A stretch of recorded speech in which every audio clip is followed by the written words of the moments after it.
The purpose of this video is to become really super conscious of your should thinking and the rigidity of it, and shine awareness on it, and shine levity and light and playfulness, and just elevate away from it. It's just letting it go. Like, it's first you have to be super aware of it. You have to, like, know, okay, I'm shoulding on myself all the time. I should do this, I should do that. And then you start shoulding on yourself for how much you're shoulding on yourself. I don't know anyone who's avoided that. That's another stage. Oh, I shouldn't be shoulding on myself. I know better. I know not to do this to myself anymore, but I still do it. What's wrong with me? Yay. And gradually the awareness, just having an observer in place, witnessing the shoulds, it helps you let go and transform to the next stage of your evolution. But that is an effortless process. That is like a rocket ship leaving the Earth's atmosphere and going out into space and not needing all that intense fuel. So it just releases the, I forget what it's called, but, and then, gravity makes things really, you have to effort at them. But once you release gravity and you have levity and awareness and unconditional love, these shoulds just kind of go away on their own. You don't have to work on yourself. Awareness is its own reward. So where did we get these shoulds? Of course, our childhood, by being around other people who did this, who mirrored to us what people think, the tribal thoughts. So it's the majority rules until we get really conscious and make our own choices. So we've soaked up the unconsciousness of the human ego collective. Our parents maybe were the first role models.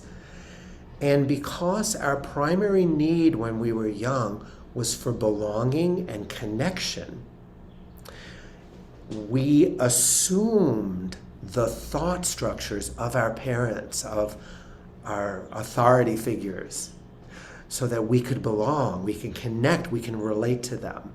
Later on, as we grow up, autonomy and freedom become as important, if not more important, than belonging and connection. And so once you realize that you have freedom to think anything you want, to change your mental patterns, and you value that freedom, then that's when the shoulds get challenged, questioned, tickled, ultimately released.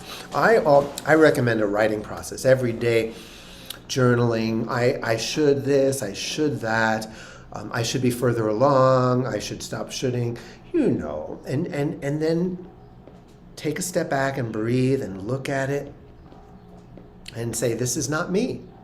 These are not my thoughts. And then if you have the time, or make the time, finish your journaling practice with a love letter to yourself. Dear fill in the blank, I love you. You're doing much better than you think. All is well. You are so loved by the universe. All is forgiven. You're not being judged. There's just so much love for you here. There's nothing you need to do to earn it. There's no right or wrong way to go about life. You are safe. You are free. Find your own words and love that part of you that feels threatened by life and feels like you need to follow the rules.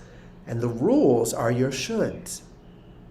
And they don't go away by trying to surgically remove them or beat yourself up for having them.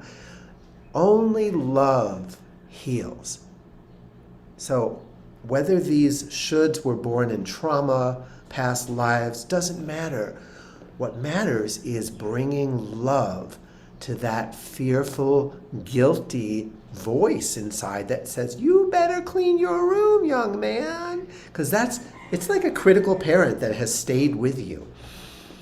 You better do this, you better do that. And usually to survive, we have two choices. One of them is to conform and be a good little girl or boy, resent the hell out of it, but just do it. And then the other is to rebel and I'm not going to do these shoulds. I don't like the way you're talking to me. I refuse to listen to a terrorist. Either way, the healing is to not continue the voice of guilt, but to replace it with the voice of unconditional love for yourself, compassion. So I have a fun song by my friend David Roth. I'm not going to sing you the whole thing, but I am going to sing you a little bit. It's called Don't Should on Me. Late last night before repose, my sweetheart said to me, darling, you should come to bed, I'm cold. You should be cooperating, you should not be hesitating, you should do the things that you are told. Something in her tone of voice was somehow less than kind, this person telling me the things I should or shouldn't do. A bell went off beside my bed. No, a bell went off inside my head. I came up beside her bed. I said, baby, you should learn a thing or two. Like you should squeeze the toothpaste from the end, not from the top. You should pay attention to those prices when we shop. I think we should know better than to tell each other what to do. Don't should on me and I won't should on you. And it goes on, and it's a really fun way of seeing how when you have a should mentality, that your relationships are going to suffer. Not just the relationship with yourself, but anyone that you are intimate with is going to be on the receiving end of your rules, your expectations, your demands, your shoulds that you project outside of you onto them. So it's really all about forgiveness. It's all about allowing a new heaven, a new earth to be born in you and through you, a more gentler, a more accepting state of mind. And again, you don't have to work at that. Working on yourself doesn't work. It just adds fuel. It adds resistance to the fire already burning. So step back and observe the shoulds. When you observe them, you'll be in the witness protection program. You will feel safe. You can laugh at your mind. You can be curious where that kind of thinking came from. Curiosity, compassion, patience. Imagine that it's been going on, that should thinking, for thousands of years, and it may not change overnight. So patience, tenderness, and good humor are your tools. Have fun, and I'll see you in the next video.